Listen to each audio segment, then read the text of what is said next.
Iron deficiency anaemia હોય ત્યારે વ્યક્તિને શું થાય, કયા લક્ષણો આવે? સો બેઝિકલી આયર્ન ડેફિશિયન્સીમાં મુખ્યત્વે આયર્નનું મુખ્ય કામ છે હિમોગ્લોબિન બનાવવું.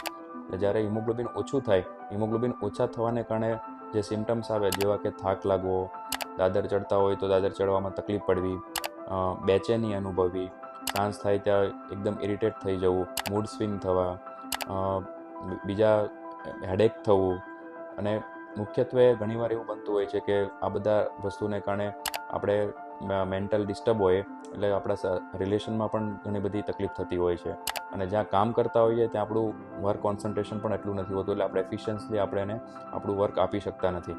તો આયર્ન ડેફિશિયન્સીમાં આ મુખ્યત્વે લક્ષણો થતા હોય છે. આ વાત કરીએ આપણે આયર્ન ડેફિશિયન્સીના લક્ષણોની. જો કોઈ વ્યક્તિને આવા આયર્ન ડેફિશિયન્સીના લક્ષણો જણાય તો એને કઈ રીતે ડાયગ્નોઝ કરી શકાય હું મારા નેક્સ્ટ વિડીયોમાં તમને જણાવીશ. ધન્યવાદ.